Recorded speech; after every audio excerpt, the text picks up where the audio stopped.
Did you have training and experience dealing with injuries or covering up bruising on people? Do you have any specific experience or education? Nobody's gonna know. Nobody's gonna know. They're gonna know. Specific experience, I have experience in doing bruises and cover bruises for special effect. Nobody's gonna know. Nobody's gonna know. They're gonna know. Specific experience, I have experience in doing bruises and cover bruises for special effect.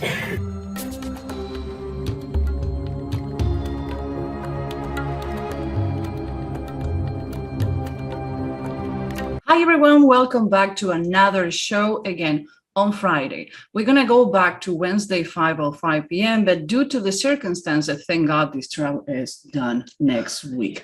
Hi everyone, my name is Susan Ibitz. I'm a human behavior hacker. Some people have computers, I have humans, and guess what?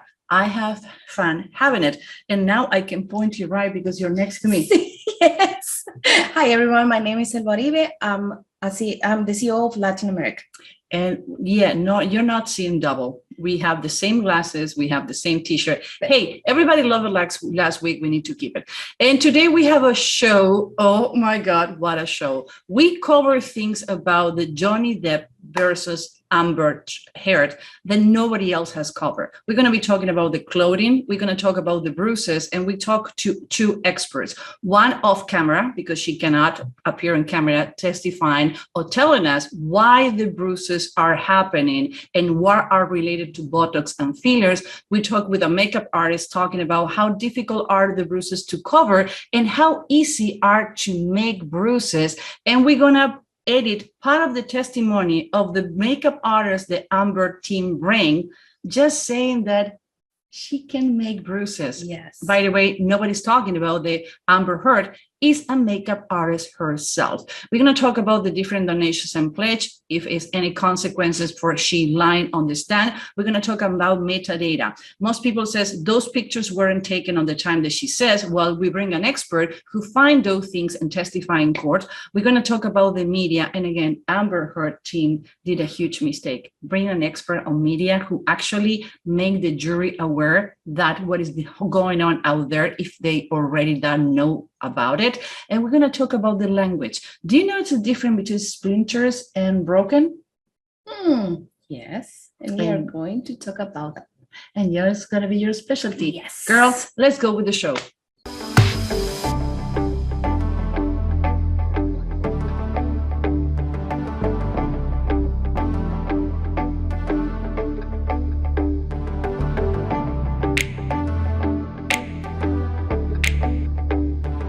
Did Amber changes help her or not? Oops, She did it again.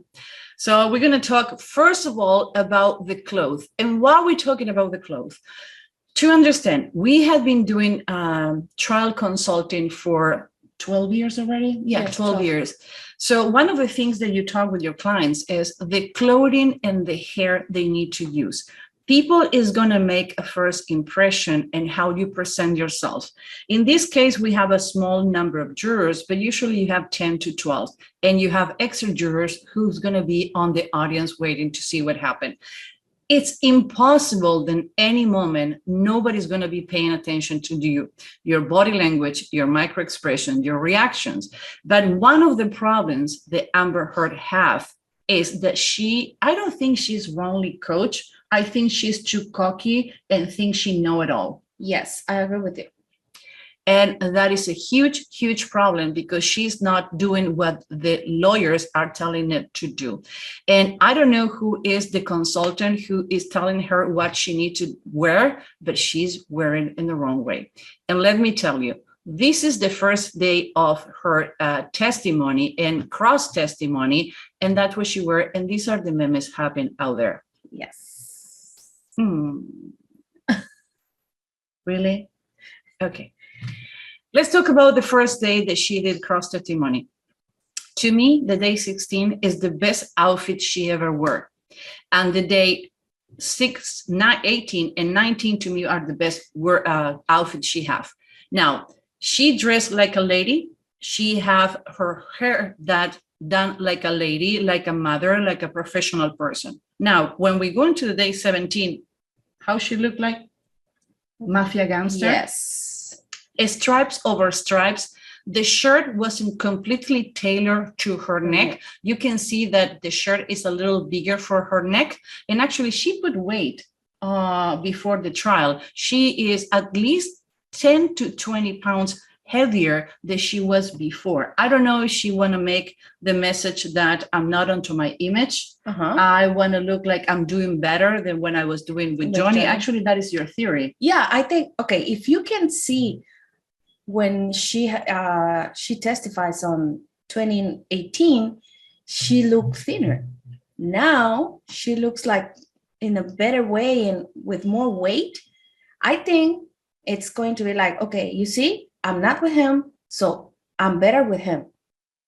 But she ruined it with the dress. Again, it looked like a mafia Italian guy from the Sicilian Godfather. Wrong choice. Now, I do like what she wore on the 18 and 19. What is wrong with it?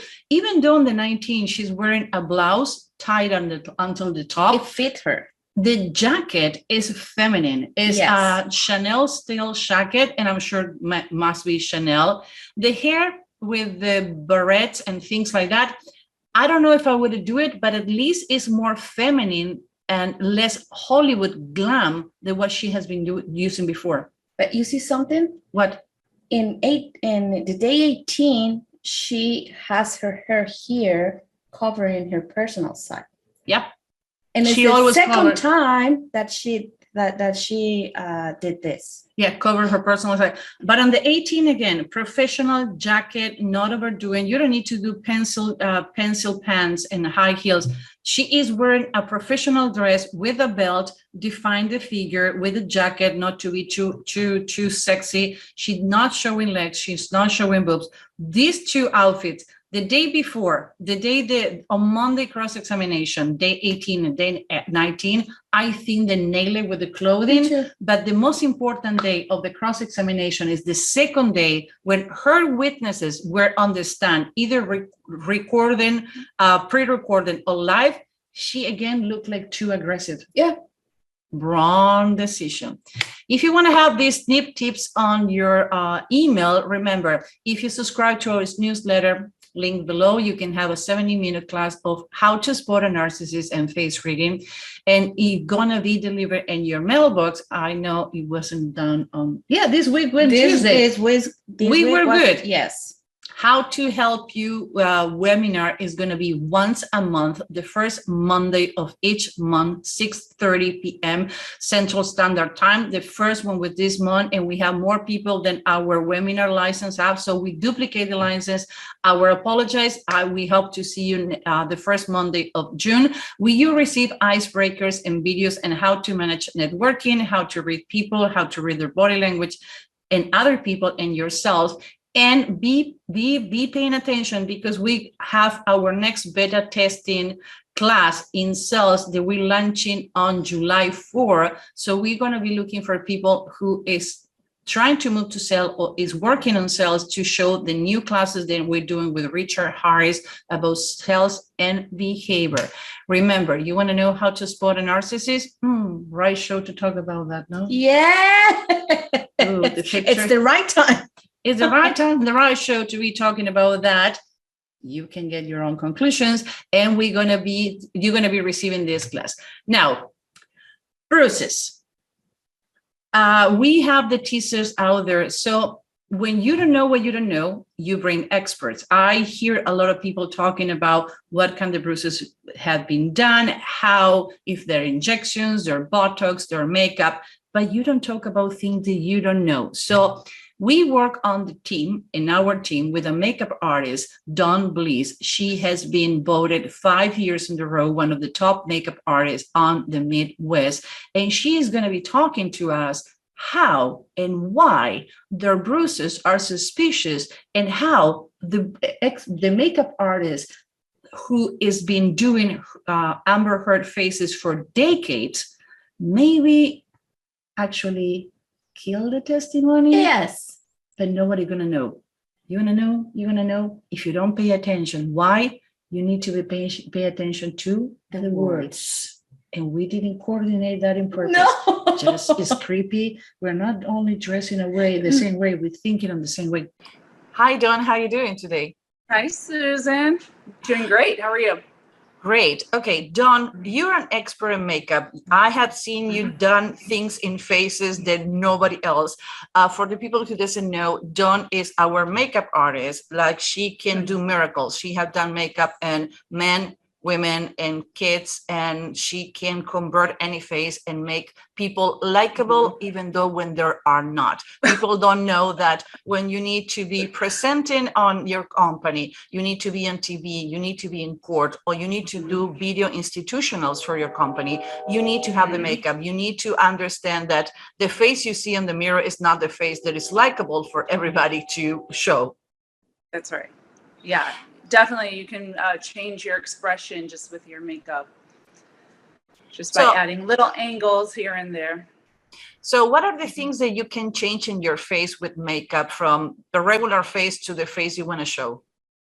Well, I think the biggest thing, I mean, obviously we communicate with our eyes. So, you know, you want to make your eyes as big as possible so you can draw people into what you're saying.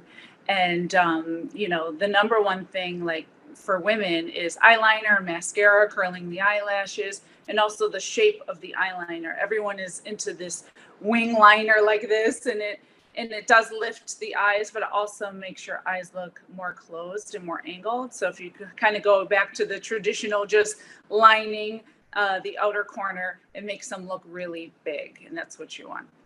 Now, to the opposite, can you fix a broken nose in 24 hours to not show is broken and swelling with eyes and makeup? Well, I think like fix might not be the most appropriate word, but you can definitely kind of trick the eye and reduce how severe it looks. So it really depends. I mean, if it's just a small break, you probably can make it almost imperceptible. But if it's really broken and really crooked, you're just going to reduce it. But in natural lighting, you'll be able to tell. So you'll still be able to tell that it's broken because you can see the bump. And makeup doesn't fix texture or planes. It just tricks the eye. Can you fix that by putting eyes before you do the makeup? You can reduce the swelling to the point that can be imperceptible? Yes. Okay. So my favorite movie, Mommy Dearest. I don't know what's wrong with me, but my favorite movie as a child, I thought that Joan Crawford was so glamorous. But if you recall, there's a famous scene where she does ice baths on her face every morning. So she fills up the sink with ice and then dips her face because it does reduce the swelling. And that's a trick. Okay. You know what's so funny? A little fun fact is that I used to do that when I was a child, like a kid in high school, because I just copied everything I saw, and I really had no swelling, I had no wrinkles, and I was trying to keep myself young and fresh. Now, hiding things, the opposite. One of the things that she did on her first testimony is that her first job was as a makeup artist. So she knew how to do faces for other people and herself. Now, it is possible that a makeup artist can fake injuries on a face and enhance injuries in their face?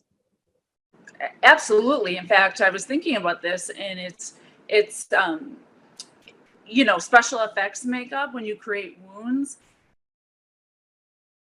I've been in classes where people really excel at this, and you can't tell that it's a wound. It looks real. It's harder to hide a wound than it is to create it, because you're creating something that's three-dimensional. But how do you hide something that's three-dimensional? It's harder to hide a wound than it is to create it, because you're creating something that's three-dimensional. But how do you hide something that's three-dimensional? Does that make sense? Interesting. What about cuts in your lips? Because when one of the things, I use red lipstick all the time. That's where I make my focus, and my eyebrows and my mouth. And you teach me how to do it and look natural, but have my own avatar. We talk about this all the time. Susan, you need to be an avatar, and we create it together. Now, when you have a cut in your lip, or a blister, or an herpes reaction in your lip, when you put red lipstick, I feel like it's going to be more showing and the makeup is going to get on the crack. And at some point, if you wear makeup for more than 10 to 15 minutes, it's going to show more than hiding it. Yes. So, a strategy with that would be to match the color of the wound. So it blends in so you can't tell. So if it's kind of, let's just say if it's like a kind of a dark mauve color, more of a maroon color, you want to match that. Or if you have bruising, what I do is I use a light pink lip pencil, something that has a lot of payoff. I go over the whole lip and then I do my lipstick on top of that and it kind of covers it up. But it can be seen in TV, because in TV, people, we talk about this. You have a makeup for TV, and you have a makeup for everyday life.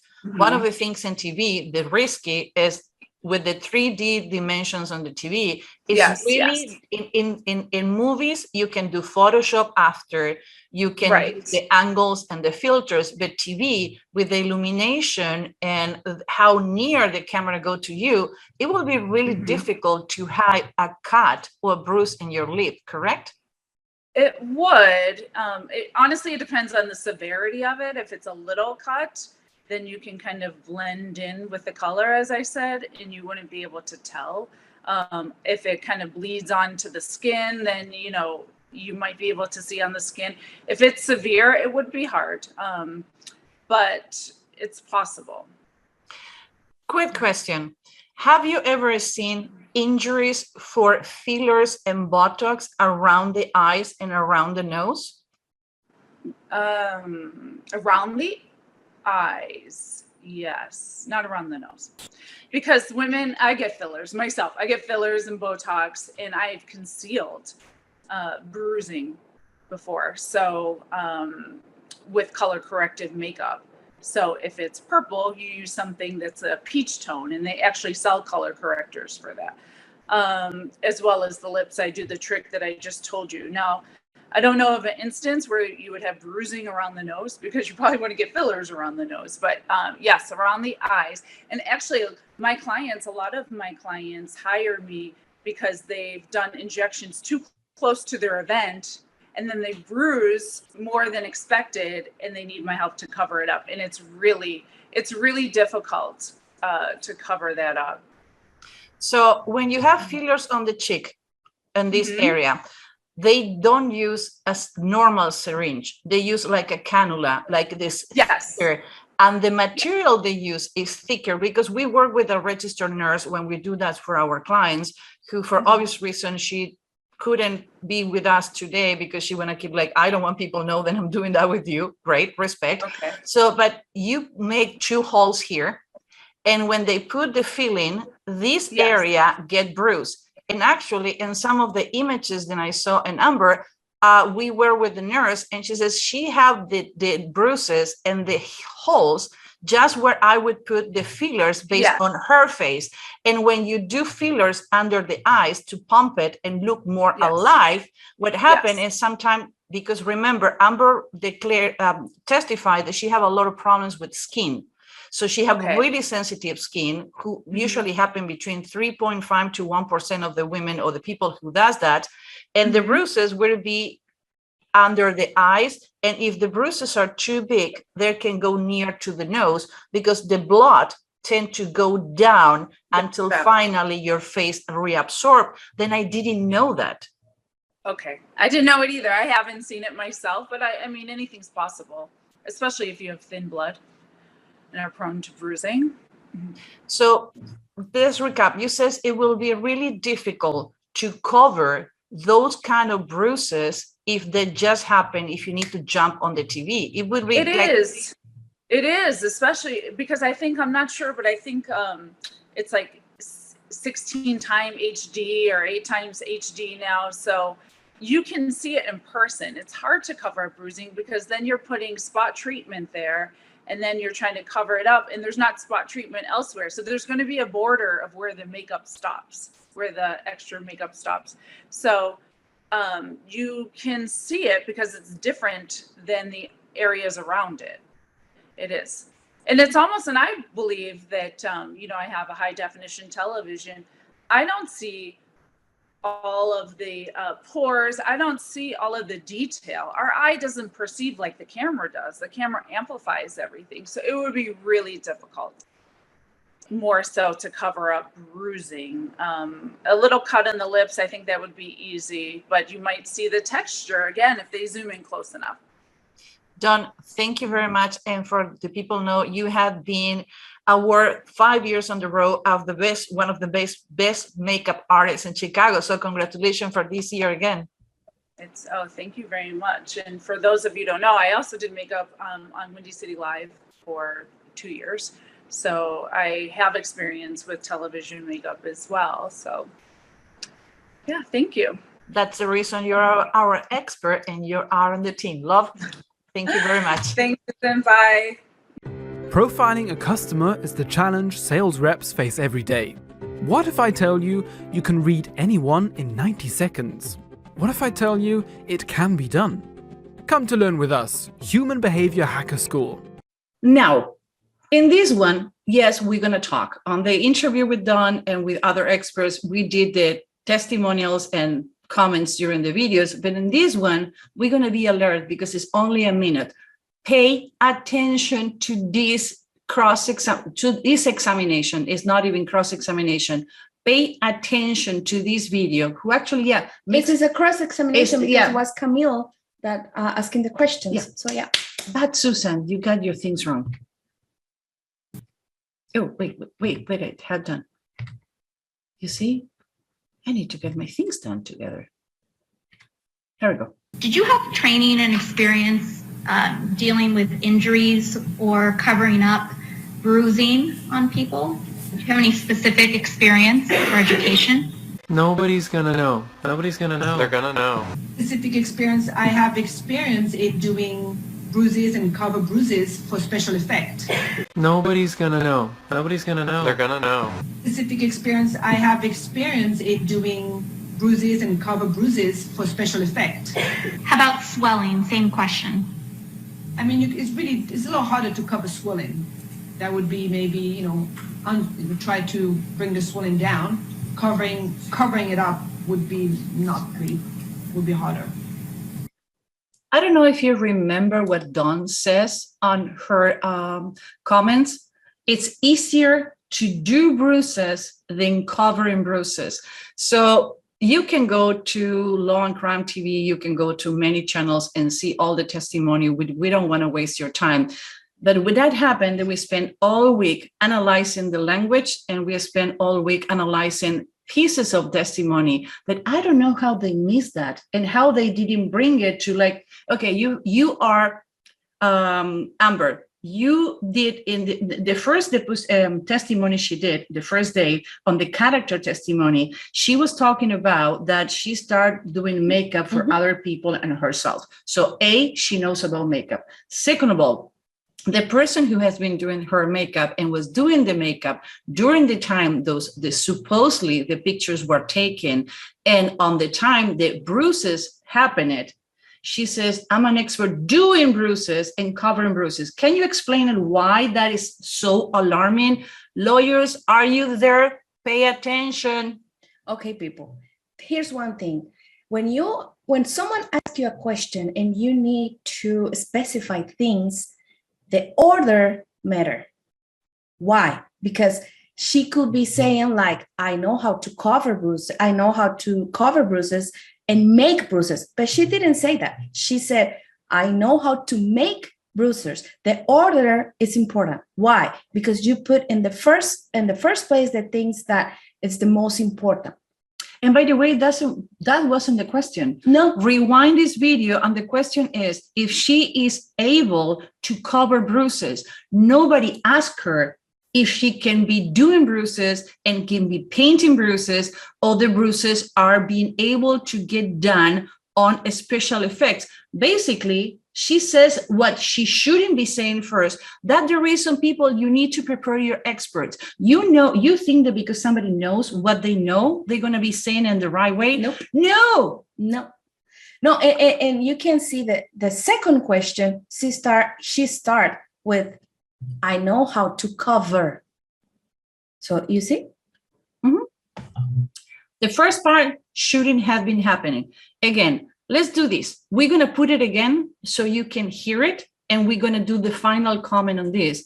Because again, people, and I know you guys are fascinated with the body language micro expressions, and most people do not pay attention to the words. The words, I would say, if I need to pay attention to any channel, I would pay attention to the face, because this is the body language of your brain. Mhm. Your face is the body language of your brain. So I would pay attention to face reading, micro expressions, and words. But if I need to choose two, it's going to be face reading and words. Yes. So let's see the video again and pay attention to what she says. And I think we put it warning again So you enough can- so you can listen to that. Did you have training and experience dealing with injuries or covering up bruising on people? Do you have any specific experience or education? Nobody's gonna know. Nobody's gonna know. They're gonna know. Specific experience, I have experience in doing bruises and cover bruises for special effect. Nobody's gonna know. Nobody's gonna know. They're gonna know. Specific experience, I have experience in doing bruises and cover bruises for special effect. How about Okay, do you hear that? It's not edited. It's not edited in a way that we make her say that. The question is if she have experience covering bruises, and what she says, I have experience making bruises. doing bruises, making bruises. It's kind of the same, but that's the point. Be careful when you put an expert on the stand. Now that we talk about face reading, we have a new program called Face Reading Profiling. It's 6 months of classes with group coaching 2 times a month or more now because we have too many students. And these coaching classes, if you cannot participate, the good news is you can send the questions in advance. It's going to be recorded in video and audio, uploaded to the students' dashboard so you can see it. You have support, you have homework every Friday. So if you want to learn really the art of face reading profiling, this is the class that you need to be paying attention. Now, did you know the difference between donation and pledge before this show? Maybe yes, maybe no, but apparently she doesn't. No. And the lawyers doesn't know either. Come on, they need to know that she didn't donate the money. And they let her testify that she did. But because we are not the expert, and again, it's too many people talking about things they don't understand. And let's clarify, we're not against or favor any of those on the trial, neither the expert, the witness, Amber, Johnny Depp, or the lawyers. We're just telling you what we see. We bring our expert, and our expert is Tracy Cohenen, Sequence Inc. Forensic Accounting. She specializes and finds things that nobody wants them to find, and to find hidden money. But most important, she's going to explain us why and how the difference between both. And we did in this segment editing between Amber Heard testimony, the house that you don't pay, and we're not going to go deeper because we went to the example with her and testimony. So this is around 15 minutes video. If you, for any reason, you don't want to hear what Amber Heard says and Tracy is explaining, you can move forward. But let me tell you this, if you do that, you're going to miss important information, because she talked about things that even I have the best accountant in the world, I didn't know about it. Me neither. So Tracy, kudos to you. Thank you very much for being with us. Listen to this testimony and the video on the cross-examination of Amber Heard.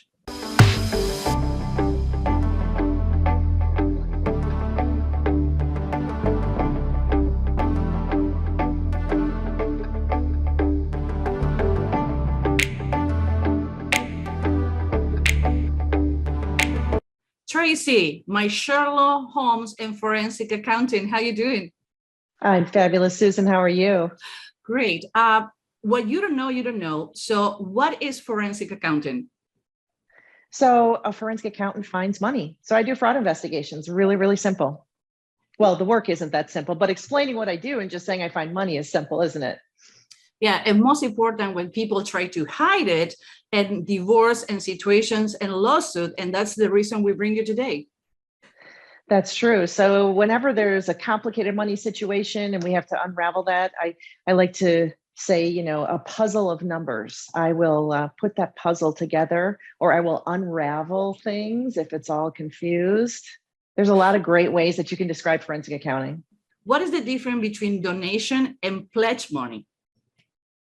So when you are pledging the money, you are giving a promise to pay it to a charity. When you are making the donation, you are actually paying the money to the charity. So she did not make a donation. She made a pledge. She made a promise to pay, which, as we know, she did not follow through on for whatever reasons that she has said in court.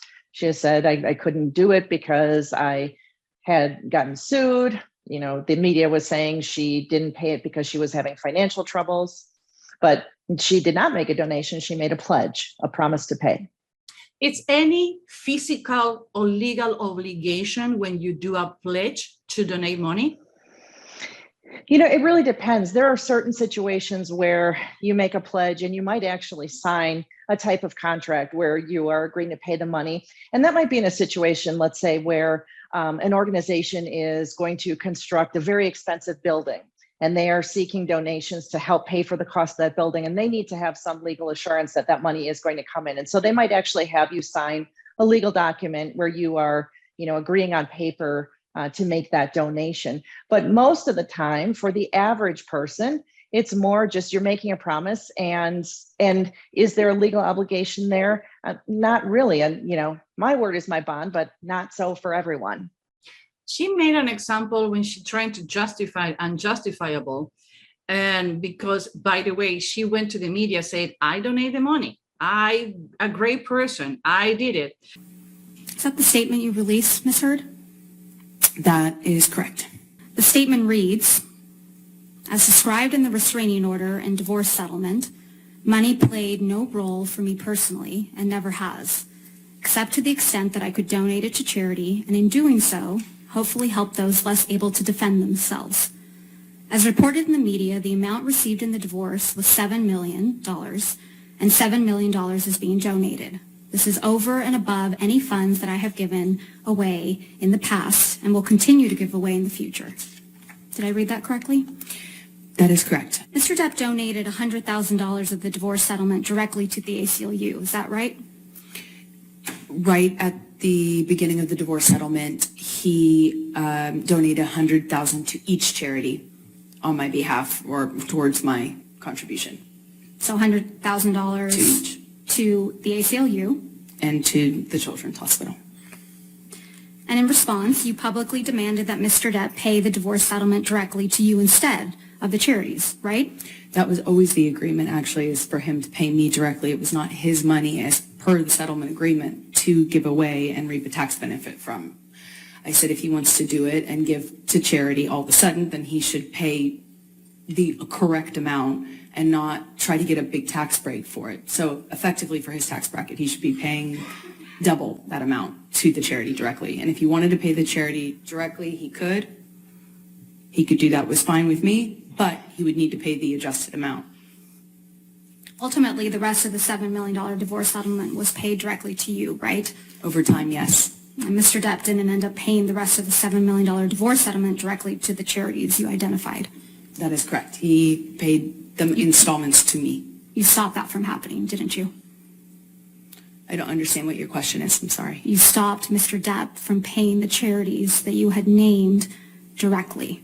That is incorrect. I said if you want to pay the charities directly, pay the adjusted amount, or pay as per our agreement in the settlement or in the divorce, as per our agreement.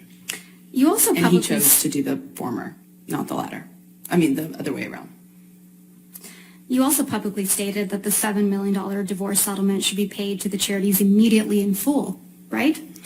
If he wanted to pay it in the way that he was suggesting, yes. And you said publicly that the payments to the charities should not be drawn out over many years, right? I said that, I don't recall the exact words that I used, but basically that he shouldn't use this as a novel interest in getting a tax break, that if he wanted to do that and not pay me the settlement, that was fine, but he would have to pay the adjusted amount and not make it, a commitment he would not fulfill or try to avoid in some other way. And that's because you wanted the entire world to think that you were donating every penny of the $7 million divorce settlement as soon as you received it from Mr. Depp. Isn't that right? No, I was going to be receiving it in installments, and I would be paying in installments the donations. In fact, you released a statement in response to Mr. Depp's $100,000 donations to the ACLU and CHLA, didn't you? I don't recall. The statement reads, Amber Heard appreciates Johnny Depp's novel interest in supporting two of her favorite charities, the ACLU, American Civil Liberties Union for Domestic Violence, and the Children's Hospital of Los Angeles. This is great and unexpected news. And it continues.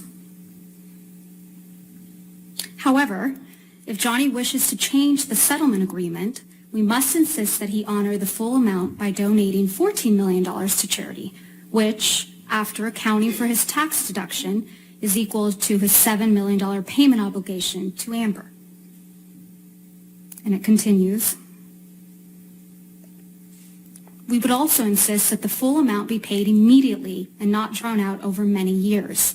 Anything less would be a transparent attempt by Johnny's counsel, Laura Wasser and Patty Glazer, to reduce their client's true payment by half under the guise of newfound concern for charities that he has never previously supported, end quote. Okay. You spoke about donating your divorce settlement on a Danish TV show, correct?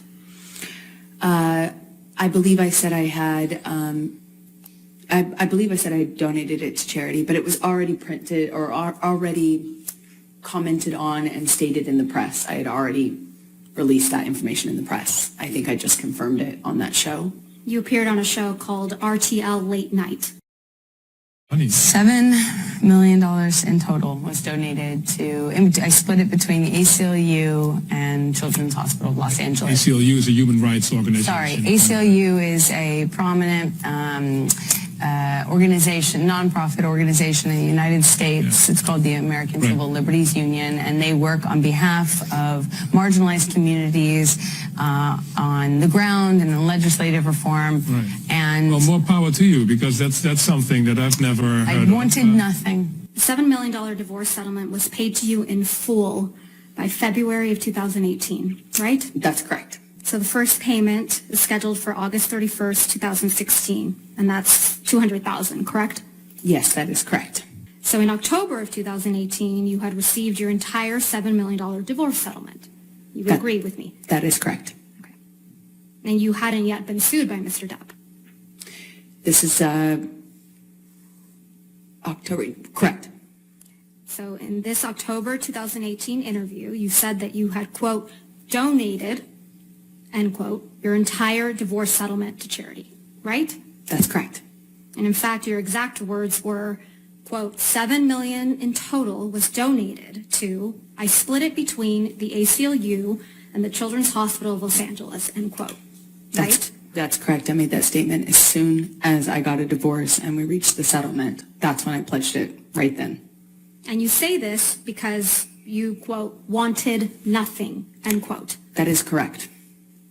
But you hadn't donated your entire $7 million settlement to charity at that point, had you? That's incorrect.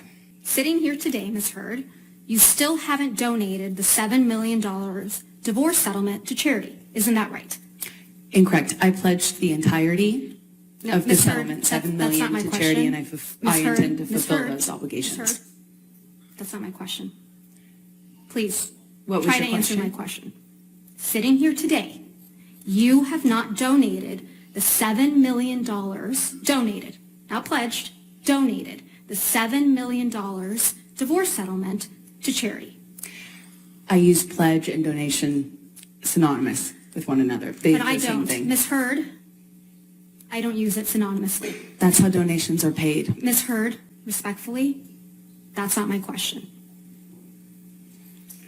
As of today, you have not paid $3.5 million of your own money to the ACLU. Yes or no? I have not yet.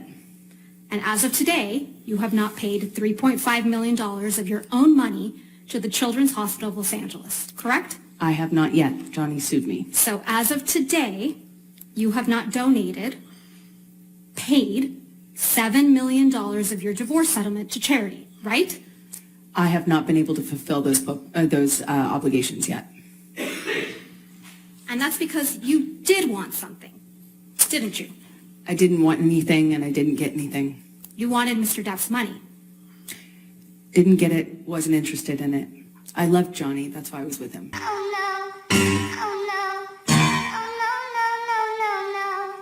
I loved Johnny, that's why I was with him. I loved Johnny, that's why I was with him. I loved Johnny, that's why I was with him.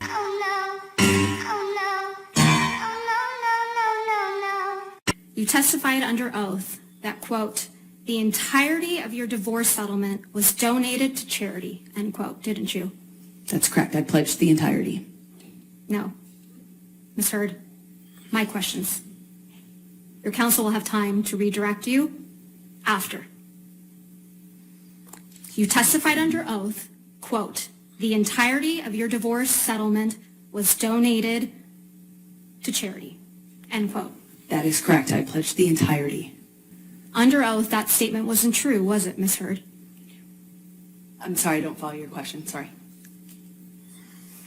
You testified under oath, quote, the entirety of my divorce settlement was donated to charity, end quote. That statement wasn't true. It is true. I pledged the entirety to charity. The statement... When you say you buy a house, you don't pay Ms. for the Heard, entire house Ms. Heard, at one time. respectfully, You pay it I'm over not asking, time. Ms. Heard. All right. She did give the example that it's like when you're buying a house. You give a down payment, but you don't pay the house in advance. But what she didn't consider, and I think it was one mistake in the cross-examination to make the jurors understand, the person who's selling the house get all the money. And in this case, the only person having all the money was her. That's right. I think that's brilliant on your part. The house, good try at finding an example, but it isn't quite right because the person who is supposed to be receiving the money does receive it, and the transaction is different. There's a bank involved, and that's why the buyer isn't paying all the money up front and is paying the bank in installments. So this is a little bit different. You're right. She was saying that he need to donate, if he gonna do it on installments and under his name, 14 millions instead to 7 millions. And the way she justify it is because she says, I don't want him to have the tax credit for this exemption. And the way it's phrased, I phrase it like she said it, but doesn't mean that it's correct. Right. So if he were to give $7 million to a charity on his tax return, he can take a deduction for that $7 million. So he will reduce his taxable income by $7 million and therefore reduce how much he pays in taxes. I assume she figures that between the state taxes and the federal income taxes, that would save him, in this case, $7 million donated, it would probably save him about 50% of that in taxes. So she's saying, well, I want you to be out of pocket that full $7 million. So you have to go give the charity $14 million. You'll get to pay $7 million less in taxes than you normally would have. So you'll still be out of pocket $7 million. And that makes me happy.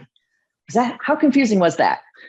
No, because this is not a case about the money, about the case. It's about the media repercussion and how people perceive it. Right. Well, and so she was perceived very positively, right? I have donated $7 million to charity. You see, I did not profit at all from this divorce. I don't want his money. Well, the truth that we now find out is that she never did donate that money. So she really did, put money in her pocket from the divorce. What happens if I make a pledge and you decide to donate the money under my name? So Tracy Cohen decide to donate $100 to a nonprofit. Who get the tax credit? You, me, or both? So the tax deduction is going to go to whoever the charity gives the receipt to. So if they give receipt for a donation in your name, then you can take the deduction. If they give receipt for a donation in my name, then I can take the deduction. Now we start seeing what is going on with here. Tracy, any other enlightenment that you want to give the people? And please tell us about, because sometimes people cannot afford to go to a forensic accountant, but you have a new product who help people. For people who don't know a whole lot about numbers, but I have the Divorce Money Guide coming out in June of 2022. And it is to help divorcing people who have suspicions about the money take a look at those numbers. And so it walks them through a 10-step process to understand that financial piece of their divorce, get their financial documents, and then know what to do with them once they have them. So I'm pretty excited because it's going to be able to help a lot of people who otherwise wouldn't be able to retain a forensic accountant. I wish I had you on my divorce. So many people do, and I wish I had been there to help you, Susan. Tracy, thank you very much, love. See you next. Thanks for having me. Tracy, thank you very much again. Like always, you enlightened our knowledge. I didn't know that you have a way to do a pledge where you need to sign the contract. I didn't know that. Me neither. But you know what? It's like when you donate something, you already did the action to do it. Like you pay it. But when you pledge, it's like, I just have the intention to do it. Yeah. And now it's Johnny's fault because he sued her. But the truth to be told, I don't recall, it was like 13 or 16 months after she received the money. Yes. And actually, he donated money in her name. She put it on the divorce settlement, and she was so worried about the tax exemption, and actually it's a credit. So those are the things that we need to pay attention on the words. And great cross-examination, Camille. You have people like Emily out there that Emily, oh my God, Baker. Emily Baker. Emily, we love you. We're going to send you this video only to know how much we love you. We love our channel. She had conversations with you. She's been watching. And you answer to me. Yes. Yeah, she spent all weekend watching you like glued to the monitor. Emily Baker, we love you. We love the show. We love that you're calm, because two dyslexic people to keep on pace with things like that is complicated. Yes. So if you want to hear what other lawyers saying from the legal standpoint, go for it. We are behavioral people and we talk about behavior. And sometimes when the expert met with the behavior, it's important to bring the expert because we don't want to put the notes in things that we don't know and we don't have expertise. But again, second time, that words are more important than body language and micro expressions. I would say in these last two videos, even words were more important than face reading. Me too. I agree with you. Yes. For our words nerds like Lena Cisco out there, being light. Now, if you want to learn face reading, but like, oh my God, 6 months classes, 2-year commitment. Too long. It's too long. What they can do?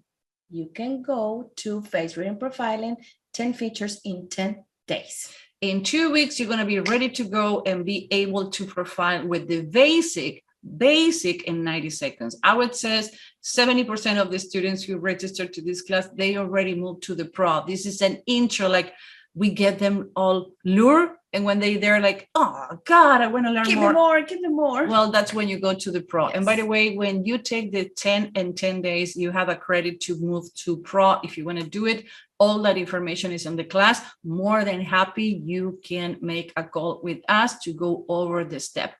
10 features and 10 days is another way to learn face reading.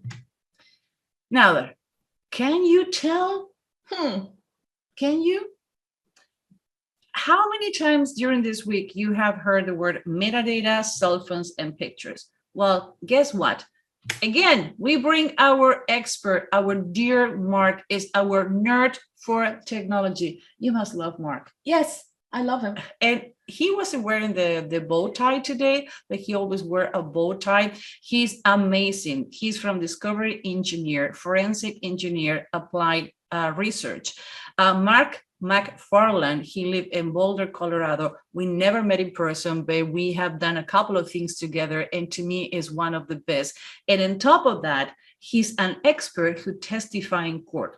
So let's listen to Mark about you can determine, you can tell when, where, and who took a picture just by analyzing the picture. Guess what he says?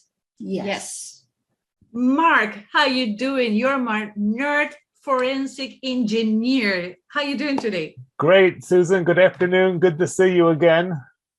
Okay, You are the kind of guy who can find everything everywhere. If you're texting during an accident and you says you wasn't texting, if somebody says I wasn't there, you can pin the towers. You're like the 007 for technology and pinning and metadata, and you're an expert witness in court too. Yes, Susan, I am an expert witness also. I work on civil and criminal cases nationwide. Okay, let's go to the juicy part of today. We have the Amber Heard Johnny Depp case, and she's been presenting pictures, and you don't need to see the pictures to talk about what is going on in the back, because when you're in a lawsuit, depending on the need of the cross-examination, you go deeper or not. But most people has been hearing like metadata, how we can know the pictures has been taken or not, if they're taken on the cell phone and a camera, and just happen, that is your specialty. If somebody says, I took the picture in May 20, 2019, you can go to the picture and find out when really that picture was taken. Yeah, certainly the pictures themselves have they have information tied to them, and that's what's called the metadata. It's data about data. So the data really is the picture and what's in the image, and then we have some data about that. And if you take it using your phone, it would include the date. If you have your location on and have those settings all set up, it would include the location. It's called geolocation, no? I hear that have term. Some geolocation, so it would have a GPS, longitude and latitude tag to it, a timestamp, and then it would also have information like your f-stop on your camera, the shutter speed, the different settings on your camera would be recorded on there also, and then the size of the image, the file it's saved on. That's all the metadata, all that data about the data. Can you determine who took the picture? Is any way to determine if she took the pictures with her phone or somebody else used their phone to take the pictures? That would depend on how long ago it happened, and if things were still available on the phone and how things were saved. Maybe there'd be a way to backtrack and find that. It would depend on a lot of different circumstances, really. Do you gonna need the picture sent to you in any specific file, or you need the picture on the original phone to find out? If it's a qualified duplicate, I can work with the copy, bit for bit copies, and I can just receive the copy of the photo. Is, for example, somebody is modifying the picture and they present in a picture who is being photoshopped or enhanced. Can you determine that too, or that is going to be another expertise? That's something that can be determined, but I could to some extent. But there's people who that's really their expertise, and I think there's people who are especially more focused on that.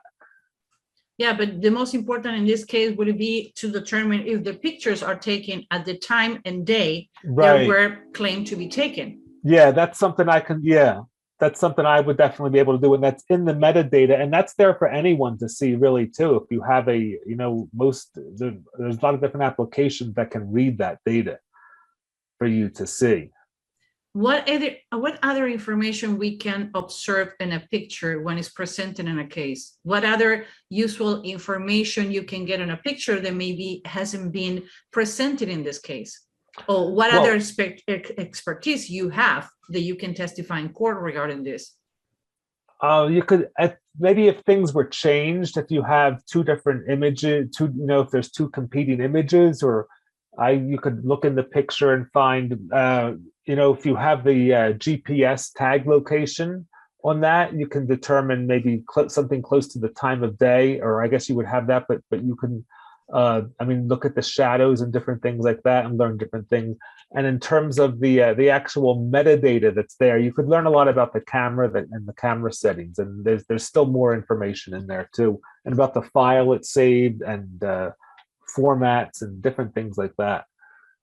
We have people who does a lot of dark web and SEO, but they cannot be doing an interview now because they're our own team, so we cannot put it in camera. But we were talking about they have an expert talking about media, and they wanted to determine who has been more damaged for the media published. And one of the things that come up when we were watching that material to edit it for this show is that, can you determine if the accounts who are putting hashtag Johnny Depp is innocent, Amber Heard is a liar, whatever, has been sent from the same account, has been saved by robots, if they're fake account, they were created only to exacerbate the things on the media?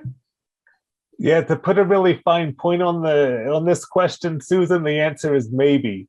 It's really hard to know, hard to tell, and to see what information you have. They may have been using a VPN. It's hard to trace back anything without that. People can make up, fake accounts anytime make up an email address, an account, and so it depends on how much time and really money you have to go through each kind of hop that this information goes through until you get a final post to verify each step of the way, and it'd be very difficult to do. Yeah, because one of the things is like all these campaigns done out there is like done in a way only to benefit certain parts. So all that things that we saw in the movies, that somebody grab a keyword and suddenly they can find if you wire money, if you board a plane, that is not that simple. It's like when people hire us to do a work and says, well, I want to know X and Y in the next 24 hours. Like, wait, this is not TV. This is reality. We can do a lot of things, and our experts can do a lot of things like you can do, but it's not that simple. And people have a line where they don't understand what is the illusion of Hollywood and what is the reality where you can work. Because you as an expert on court, you cannot break any law to do things to be an expert and be testifying. Right. Yeah, it's a tricky situation. So what else are the things that can be found due to metadata and to forensic electronic and telecom engineer, Mark? What other things can be found? Well, and you think of metadata in terms of information that your phone produces metadata as to where you were. The phone carrier records that metadata. So your phone has a whole bunch of information and metadata on you, where you were, what you were doing, whom you were communicating with. So that's a lot of information that's stored. So if, for example, one of them says, I was with X and Y in this restaurant when this event happened, because what happened in her case, she had a lot of witnesses who are dead, just conveniently dead. And she says, well, this person was on the room with us. And the other side says, no, that person wasn't on the room. If you have the physical phone of that person, you can determine is that true or not? It depends on how long ago it happened, what was being saved on the phone. It may not always be there. A lot of times it is. Sometimes you might have luck looking at people save their Google location history and things like that. And that's something that, can be downloaded, and you can look, the user himself could download something like that, or maybe you can get access to an account somehow to download and look at that. And then the phone, the cell carrier, the tower that you connected to, your cell phone was connected to, that collects information and data on you. And that they don't keep it for a very long time, but it is there for some time about where, you were at that. Here's the location when you received this text or this phone call. It would record time and location normally. So to wrap up, if they want to know if Amber Heard took the pictures on the day and time she says she did, it can be discovered and presented in court. Yes, it can, to a reasonable degree of certainty. Absolutely. Mark, thank you very much. We missing anything? I think that's it, Susan. We covered a good bit of it here. Did you know the things that Mark says? I didn't know. I think there's a lot of things that think of this trial we can know. Yeah, and the crazy part is people have this myth about what things can be done, that you're going to have a keyword and you're going to find out who wire money, whether they are, whether they are not. Technology changed so fast. The people like Mark, they need to be preparing and training themselves every day. That's the reason we bring experts who testify in court, because they need to be on top of the things to be testifying, because they can grill you. And we're going to see how they grill one of the experts who's supposed to be saving Amber and defamation, and how much money she lost and how bad the media treat her. They destroy him. So being testifying in court is really risky. One of the reasons we don't do it. We don't need anybody to tell us what we know, because we know what we know. Mark, thank you very much.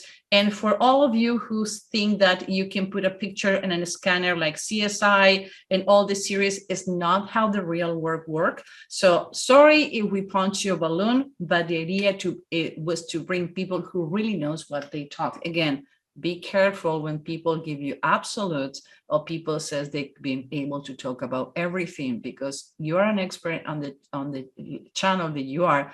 Don't go out there talking about things that you don't know. Okay, talking about metadata. We want to know where you are located. Let us know where you're watching us. Let us know where you are located. Let us know if you watch us live for you, not live for us, yes, recorded when the show go up, or if you are watching on the weekend. We know it's amazing how many views we have on the weekend with people having coffee or a really nice glass of scotch. Yes, but on Friday, people get fired. Yeah, on Saturday. Yes. Thank you very much. If you're watching us on Saturday, we love it. Yes. Now, this is the part that I like the most about the show today, beside the language about broken bed. What? Media perception. We talk with Natalie Harris about what is a defamation case, what are the bases for a defamation case, and why this case is happening. So even though we have the lawsuit that Johnny Depp did in England in July 2020, the defamation case now is bringing to the United States. The defamation case he did in England was against the newspaper who published the piece. But like Natalie Harris told us, we can link on the top. I don't know where the eye is going to go with the car. So you can see Natalie Harris explaining why can be done in England, but not in the United States, because in the United States, we have the First Amendment. So they're not going to be suing probably the newspaper here. But what happened is people start picking on her, saying, wait a minute, you're not the person who you portray you are, and maybe John is not that bad as he is. Bless. Sorry.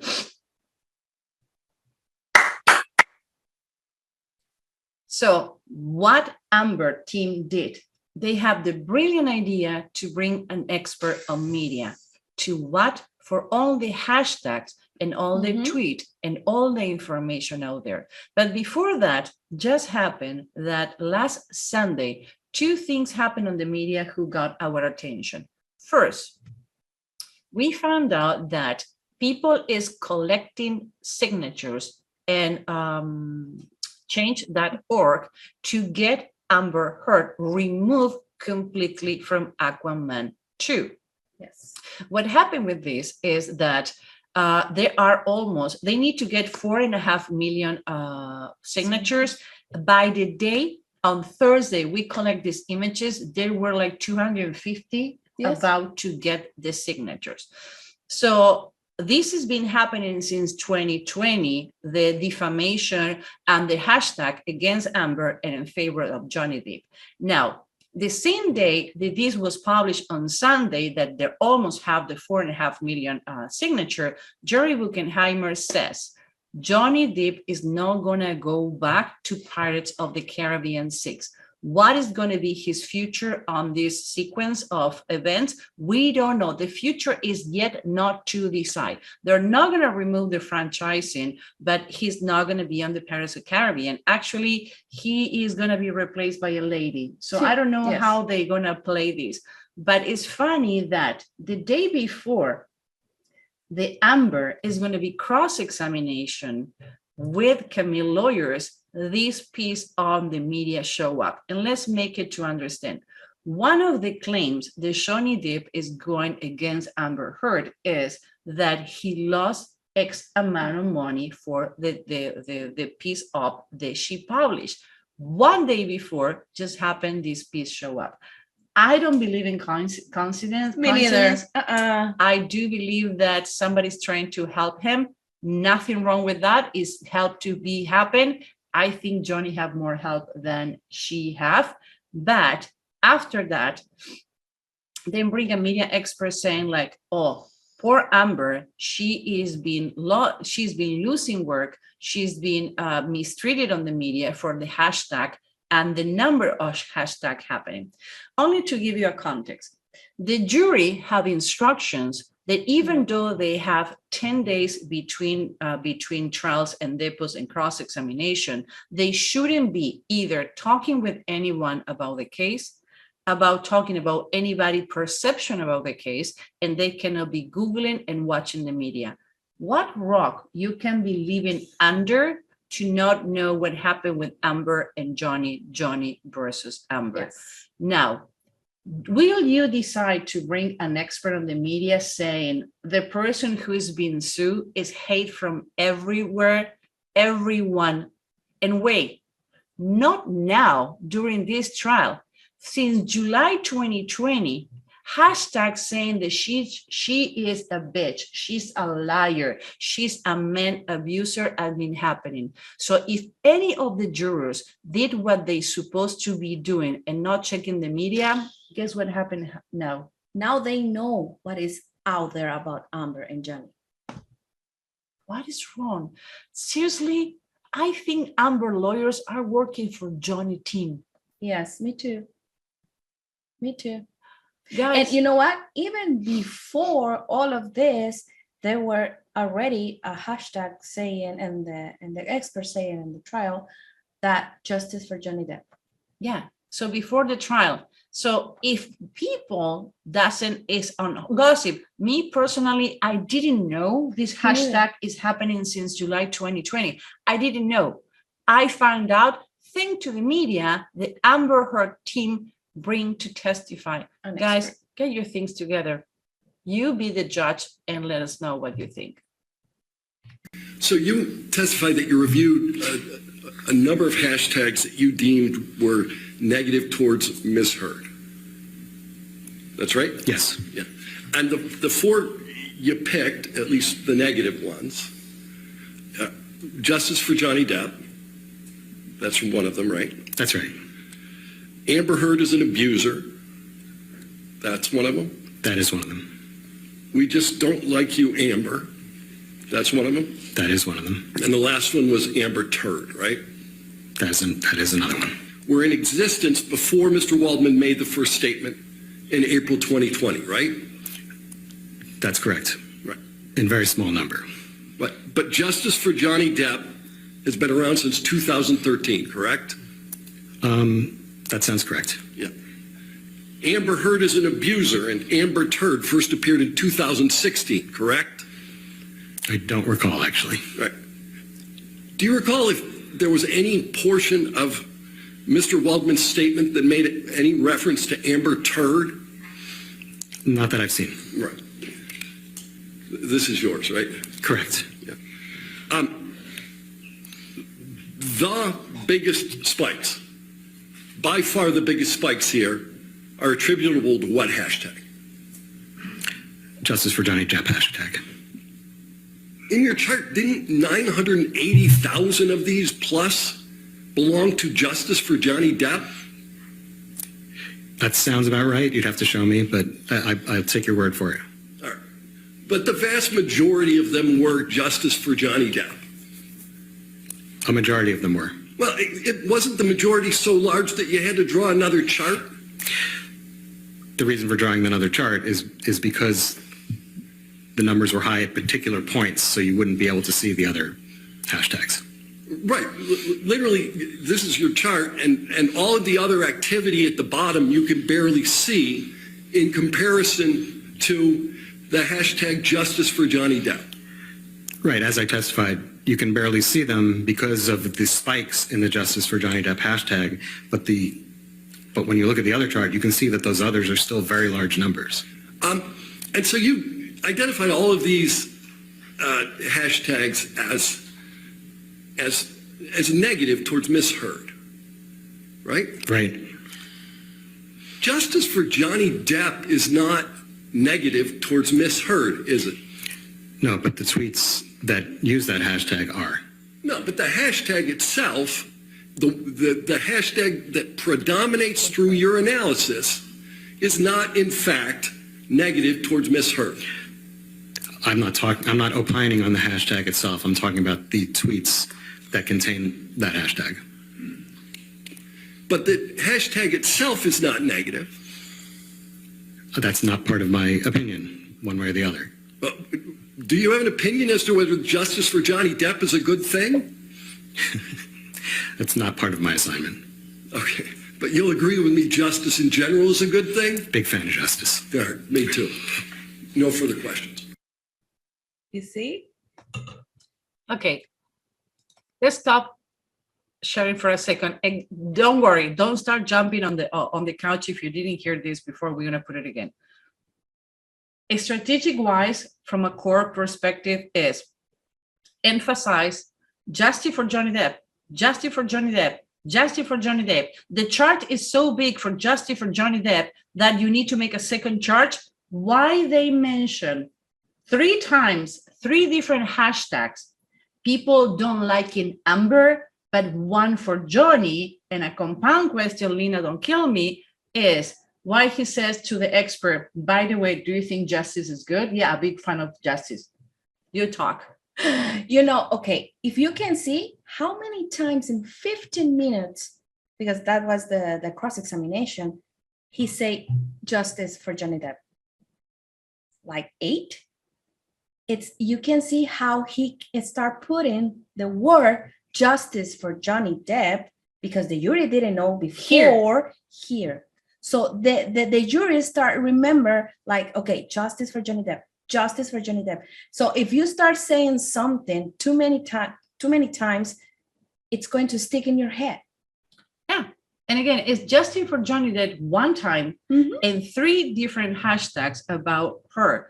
And when it says, well, what was your assignment? Things that we didn't put in this cross-examination is that, okay, what information was given to you in order to do this report? Well, I didn't know who they were until the last moment. So I don't have any doubt. This is an amazing expert. Actually, when I hear his certification and his knowledge about the subject, I will bring it as an expert in a case that I'm working with. I think he's great. I don't think he was well prepared. I don't think he have all the information. They were under the impression if they don't give them all the information, maybe he's not going to be biased. He's going to do a better job for them, but actually sucks. Yes. Really sucks. Yes. Exposing an expert to that publicly is not a good way for the expert. It's not fair, guys. And again, you just served in silver plate to Johnny Depp team to remind the jurors the Amber Heard is not being liked for a long, long time, and Johnny Depp is being liked by people. Tan Su and the R word used to say, thank you, Train, again. Tan Su says, if your enemy have a temper, provoke them. Yes. And don't do anything. Never, ever apologize for a thing that you haven't done. You know why? Because behavioral wise and linguistic, what happened if, hey, Elba, sorry that I slapped your kid when she took the candy. Wait a minute, you slapped my kid when she took the candy? You see the face like, you slapped my kid when she took the candy? When I apologizing, when I trying to justify a situation, the only thing you do is embrace the situation. If you're not responsible, if you don't do anything wrong, do not apologize. Do not try to justify other people's actions, because the only thing that people is going to see in you is why you need to do it. For example, if somebody says something bad about you, guess what? Or you talk bad about someone, what is going to happen language-wise if it says, I don't like Elba. Elba doesn't do the bed in the morning. Elba doesn't cook. the only thing people is going to know is why you notice all those things in Elba is because you have it on you, and maybe Elba doesn't have it. So give an example to make me look bad. Okay, why? Okay. Okay, come on. You have a lot of things to make me look bad. Yes, I don't think so. Oh, come on, you're the worst partner. So what happened is when you justify things, you give the other people to use it against you. What happened with Amber team is they give all the ammunition to Johnny, again, for maybe the older population on the jurors, then I understand they're pretty young. It's like, oh, she haven't been liking since 2013, 2016, 2020. It's not about this. And he gave the lawyer who was doing the cross-examination to this poor guy. Again, I adore him because I think he's a nerd, and he had been testifying before, but I wasn't ready for this grilling on this media situation. But the only thing they give them to the Johnny Depp team is like justice for Johnny Depp, Amber Turd, Amber liar, Amber abused. I think from all the videos that I see this week, the only words that are embedded in my head are those words. Justice for Johnny Depp. See? You like the words. You're my little Lina. Yeah. Anything else? No, it's like you need to be careful what you are saying, because in some point that he said, I adapt the words of, I don't remember the name of the guy that we were talking about. And it's like, Chanel. I have the notes. Why you need to adapt Ron things? Chanel. And I was like, why you need to adapt things? And okay, I'm going to give it to you because I know you love the words. When the lawyer, Johnny Depp lawyer, bad with names, my apologies, says, asking about the hashtag, and says, well, the hashtags are bad. And Chanel says, no, the tweeters containing the hashtag are bad. And what happened after? And it's after, it's like, okay, so it's not a bad hashtag? No, the tweet containing the hashtag. So nobody's responsible. I can put hashtag burn the tree. No, the one burning the tree and replying the hashtag. I do know in legal settings is that instigation, and I will not going to take the responsibility on that. But this has been rolling for so long. Who can determine? And Mark says, finding who started the tweets, who started the thread, what accounts are fake or not. By the way, do you know that Elon Musk is planning to pull the trigger in Twitter for the amount of fake accounts in Twitter? If you want to know about Twitter and Elon Musk, again, I don't know where the cars are going to be posted, but we talk about Elon Musk and Twitter, but it's impossible or almost impossible, depending how long and how old are the trace, to determine how many accounts are fake. So this, I think, was a huge blow scenario to try to make Amber Heard to look like she is being punished by the media and she's losing more than Johnny Depp. And what happened at the end? Who won that cross-examination? Johnny Depp, because what they were complaining about, the reputation of Amber Heard because of these bad tweets. But at the end of the day, what is bad? Sometimes people talking about you is good. Again, you never know. Selling is a craft and a science. Come to learn with us the superpower behind behavior for sales. Human Behavior Hacker School. Again, if you want to learn face reading, profiling, we have a pro program. Is 6 months. There are 6 months of classes, coaching, support. We're going to be recording the coaching classes, and the support is going to be for 2 years. Starting something on a weekend for 2 days, paying $5,000 and not having any support, guess what? When you're on the plane coming back home, you don't remember what happened. This is a community with people all around the world where you can match with other people, understand each other, know a lot about other cultures, how other people learn face reading and reading each other's faces. I love the part of the community, and most of the students who says, I can learn this from a book, when they get to the classes, says the best part of the class, I don't know if I feel good or bad about that, is the community. They can support you. Language. Oh God. You accommodate yourself. Yeah, that is a pacifier. Yes. Whatever you're gonna say, like language. We have one of the teasers where she says, "I love Johnny." No, I love Johnny. It's happening so many times. We're not going to go there because we don't have enough times in a day to edit all this part. But there are other things who can tell you, it can show you why language is so important. And Steve Fredson, I hope you're watching because you teased me on LinkedIn. Steve Fredson is a lawyer and a lawyer's coach. He says, now I want to see this. Yes. Now I want to see this. So what happened before? Yeah, Steve, we analyze language, so we're going to talk to you. So what happened with language and minimizing and exacerbating language? We do a lot of presentations in law firms to explaining what we do and how we do it. And one of the presentations is, depending on the questions you do and how you do it, you can change the perception of the jury, of the witness, but most important, what we talked about before about the media expert, how he was using Justice for Johnny Depp, only one hashtag with millions of hashtags. By the way, they were in Spanish, in French, in Portuguese. Every language you can imagine. There are pages and pages in change.org. Go Johnny Depp, and you're going to see how many petitions they have.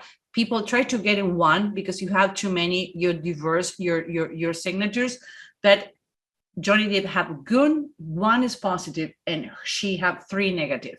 So that's how you manipulate language. And yes, you manipulate language depending how you use it. And we're going to see why we're talking about. If you were too confused for you, because we're tired to put in this show together, why we have been spending 12 hours a day watching things only for being sitting with you for 2 hours talking about You testified that during the incident on December 15, 2015, Mr. Depp broke the bed, correct?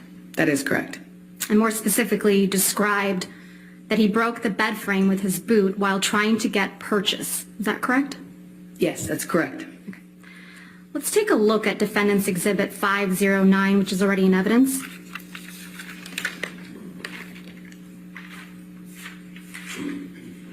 If we could please have that published to the jury. Thank you.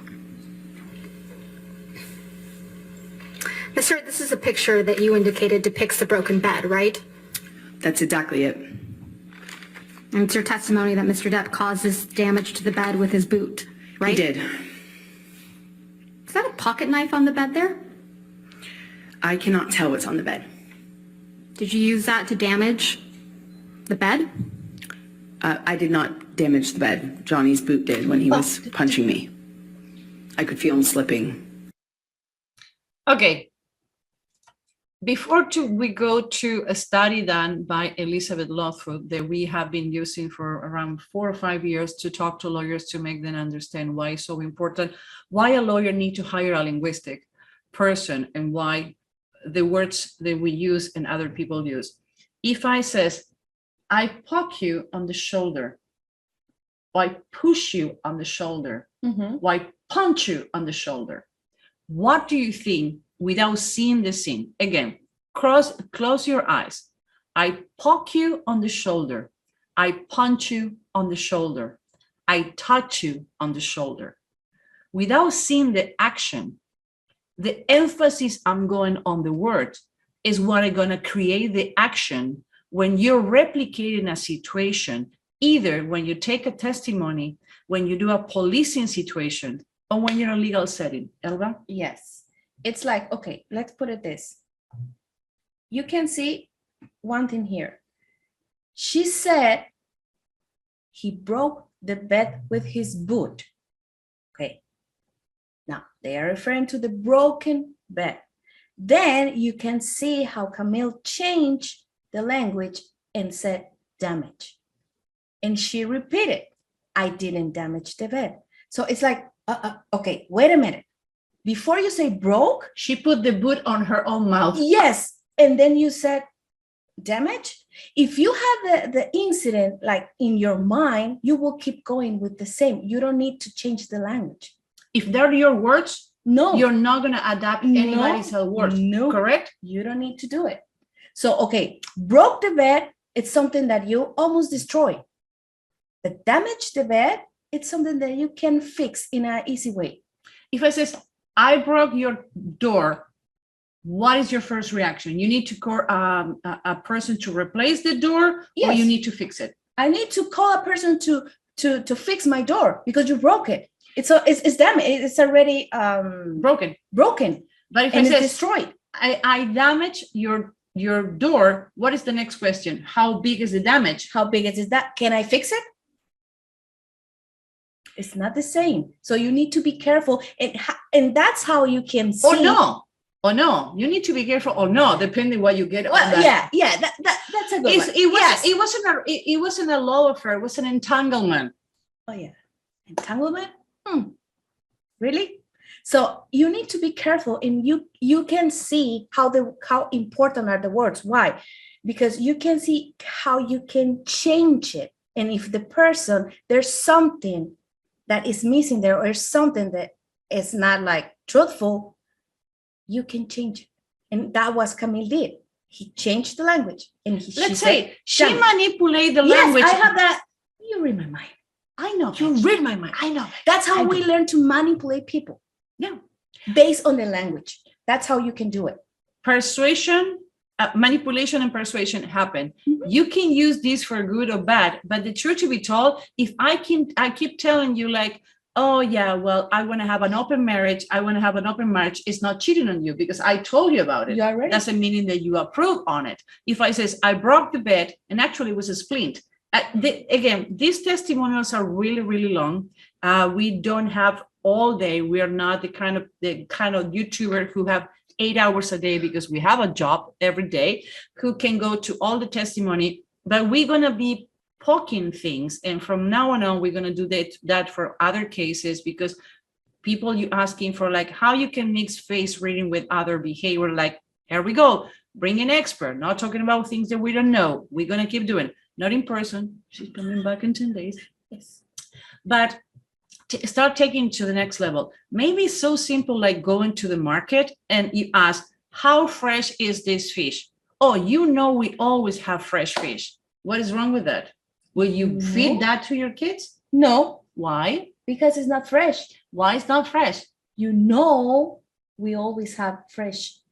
How do you know? Yeah, because you're going to say yes, and that's it. It's not replacement for yes or no. When people answer with a compound answer, it's not answer the truth. Most of the time, at least, it's not answer the truth.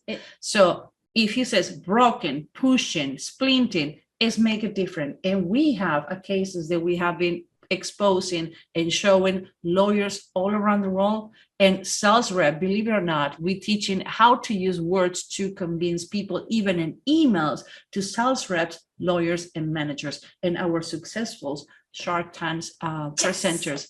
Anything else about this before we go into the study? Yes, I have a point here. Okay, yes, sir.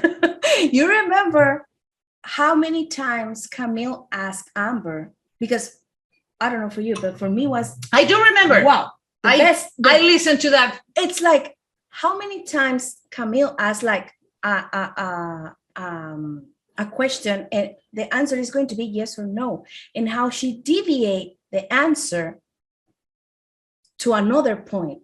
So that's how we can do too. It's like, you need to pay attention what are the questions? Why? Because you need to pay attention. What is the answer? If I'm telling you, Susan, I don't know, do you have lunch today? Lunch, I was working. You see? She didn't have lunch. You see? And you see? Okay, you see the example here? Oh my God, I didn't realize I did that. You see? I'm such a bad liar. No, I did. Oh, wait. Well, I cannot consider lunch because I was in a meeting. Brunch. I was in a meeting and it was between breakfast and lunch. So I have a chicken salad that, by the way, we did together. But so the lunch? It was lunch. Yeah. You see? So you need to be aware about this. You need to be aware about these things. So you're a lawyer. You want to know how to get the people to confess? Give us a call. Okay, let's go back to the experiment and study, because to me, experiment study, They're similar, and I don't have any problem with experiment if they don't involve people and animals. Okay, I Do it under microscope. Sí. But this experiment and this study from Elizabeth Lothwood, again, it show how depending on the words we use is the outcome that we can expect. Why are you laughing, bitch? 52 minutes without the Cut video. you. Eh? Cut you. What? Cut you. I saw your. Okay.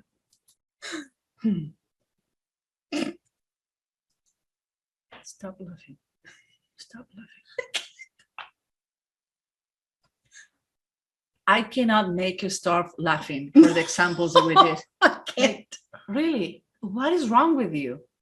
Behave yourself. Because we give an example, a whole example of what we are talking about here. I don't know what you're talking about. You know. And suddenly I'm deaf. Blah, blah, blah, blah, blah, blah, blah, blah, blah. I don't think so. No, actually, I have extremely well trained Yes. ear. Too good trained. I know when a car or truck is about to stop on the Yes. house 1 block before. Yes, and okay. It's a real example here.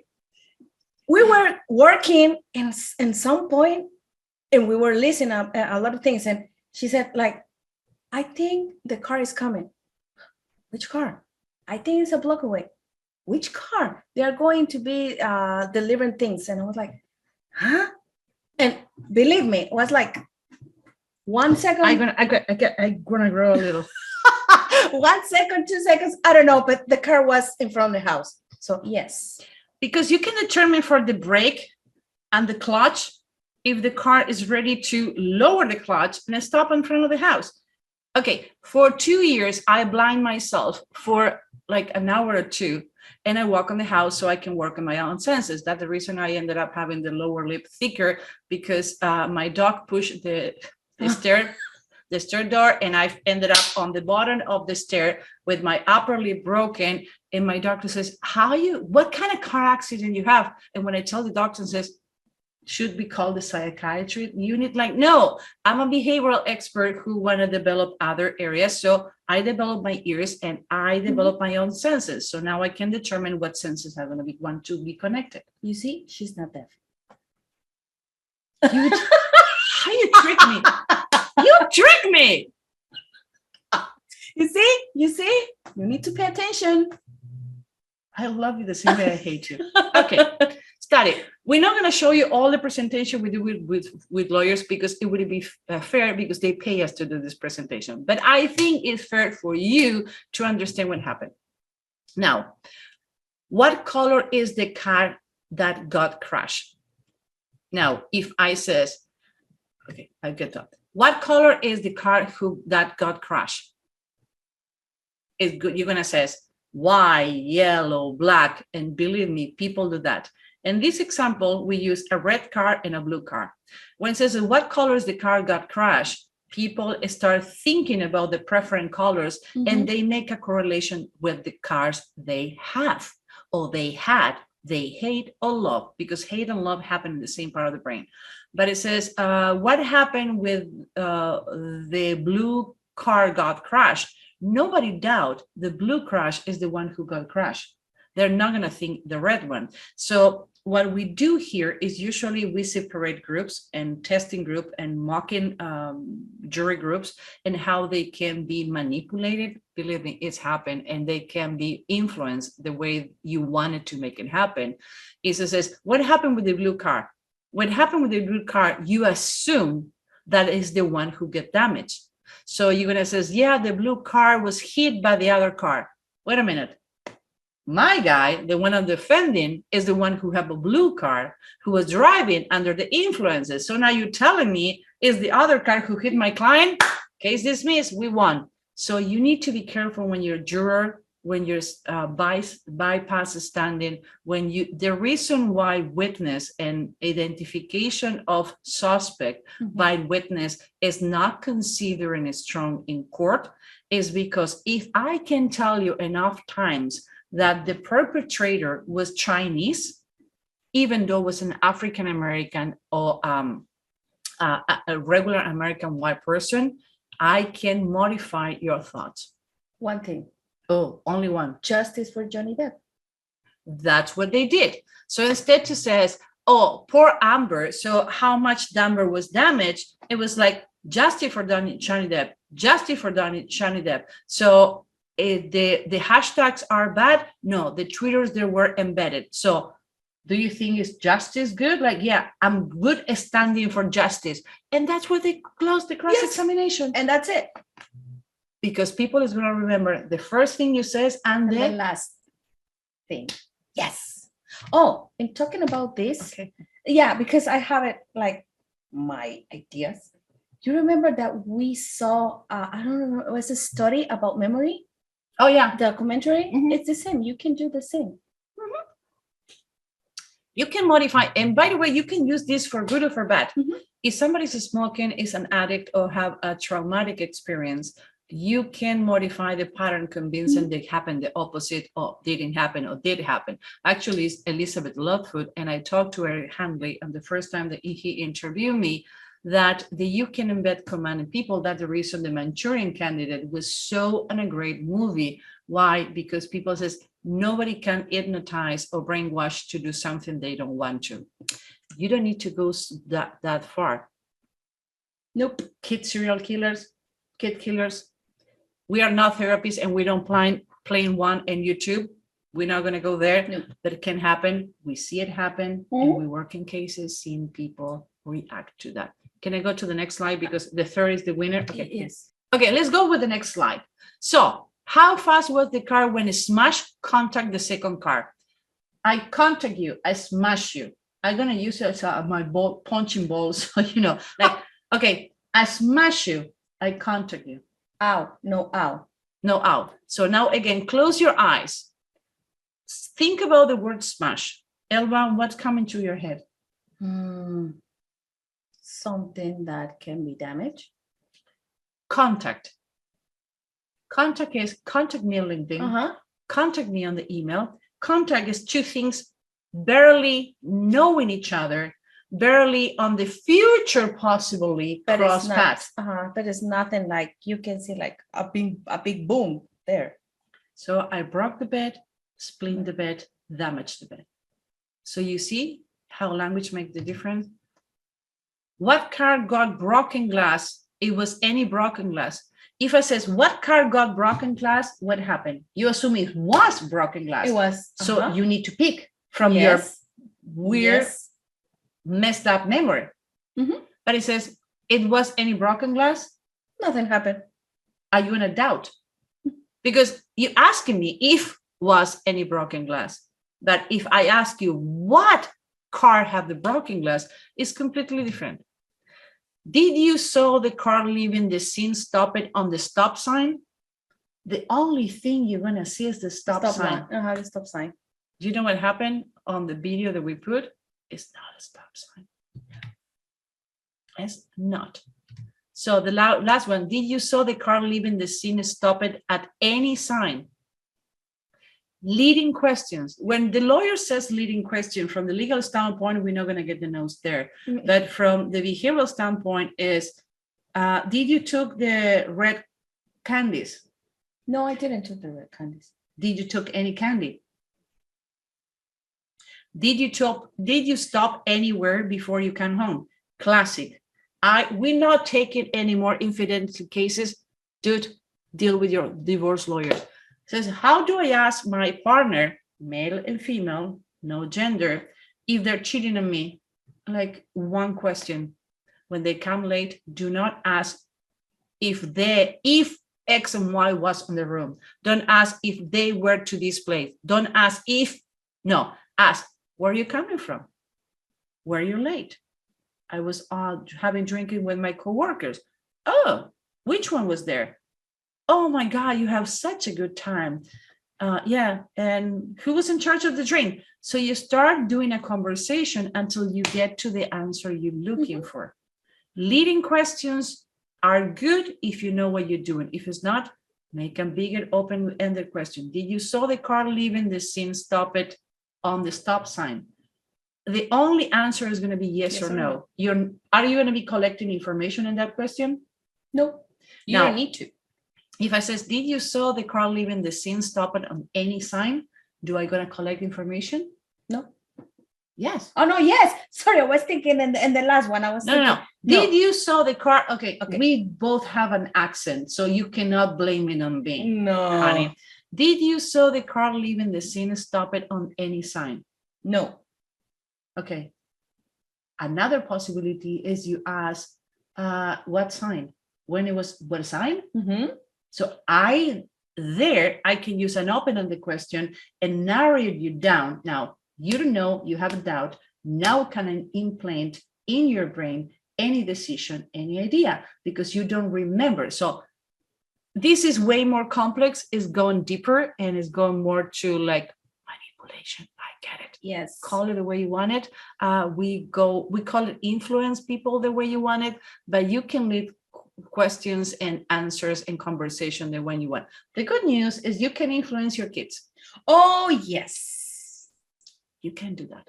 So the studies show that when people use a smash, the average speed was 40.5 miles an hour. When the people asked if they collide, 39.3, bump it, 38.1, hit 34.0, contacted 31.8. Maybe for you, 9 to 10 miles a difference is not a lot, but when you have a lawsuit, when you need to prove if your client was speeding or not, is make the difference. Yes. Now, I broke the bed, damaged the bed, or the bed had a splint, or the bed was splinted. Does make the difference? Yes, Why? definitely. Because it's not the same. If I damage the bed, okay, if you imagine a damaged bed, you can see that it's things all over the place. That is, if you damage the bed, it's like, okay, let's rewind, because it's like, I want to make your point. If I broke the bed, it's damaged. It's damaged forever. Damaged forever, and it's destroyed. That's the word that I want you to know. It's destroyed. So it's not going to be an easy way to fix it. Now, and it's not a correlation between the picture and the word you're using. No, because that was my point. If you see the picture, you can see, okay, this is a broken bed. It looks like a damaged bed.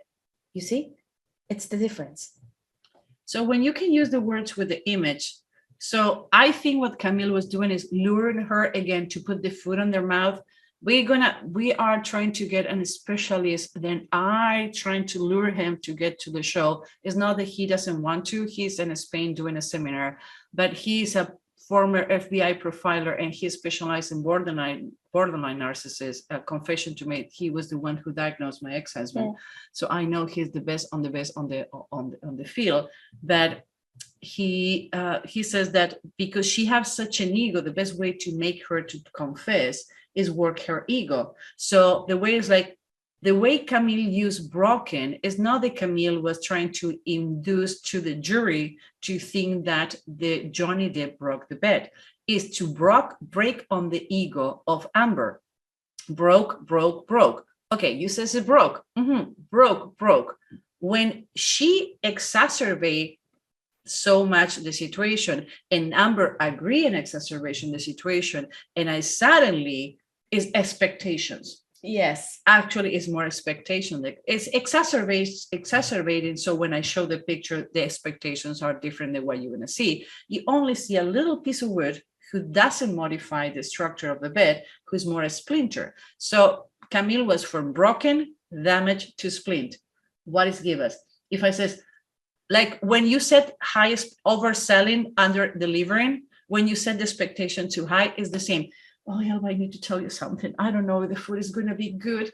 I think I burned the chicken. I think I burned the bacon, and suddenly the salad looked perfect. What is your perception? Better.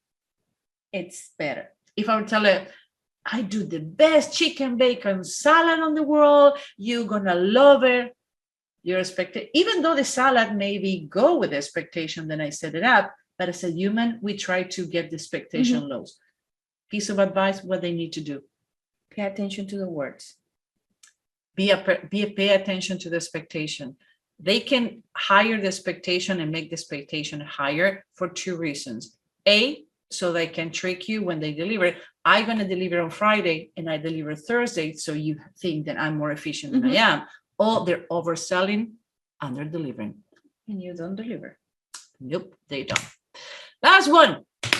Face Reading Profiling Pro. Yeah, we have this show and we have our own advertisement. Don't complain. This is coming for free. If you don't like it, that is called First Amendment, free speech, liberty to go wherever you want to go. But I think that we provide information that nobody else paying attention. Actually, nobody caught the makeup artist. We're going to do a promo on that so nobody steal it from us. Yes. I'm tired of that. See people taking our material and our words. Face Reading Profiling Pro 6-month classes with 2 years of support. You want to be part of our community? Set a call, talk to us, ask your question. To me, again, the best profiling behavior from all of them is face reading. Is the oldest one. If it's been there for 5,000 years, yes, it's a reason. It's a reason. Yeah, all things stay there when they have good quality. Now, if you like us, make a like. If you don't like us, comment either. The algorithm works in really, really, really weird ways. So like, share with your friends, make comments. Thank you very much for all the likes. Make sure to subscribe, because one thing is when you watch the video, but when you subscribe, you help the algorithm to let them know that people like our content. And we do this because we have a lot of fun, and we do this, and believe me, it's a lot of work to get all these videos, editing, try to do it and you're gonna see. But when you put like, share, or you hit the bell, it makes us a huge, huge difference to us. So thank you very much for being there. Now, I think we get in a lot of trouble this week, so. Oh, yes. If you want to go there and talk with me, you can go to Elba at humanbehaviorlab.com. And if you tell me something bad, don't write. Oh, yes. Yes. I can analyze your language. Go to Susan at humanbehaviorlab.com.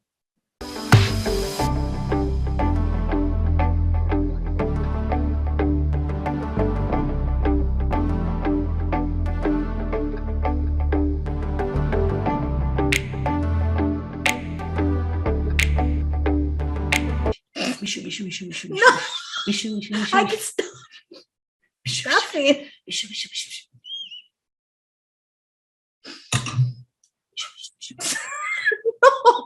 No. Come on. Oh, I smash you. Yeah, you see? I'm going to say that you hit me. Don't get Amber lawyers. You hit me. Get Johnny's. Yes.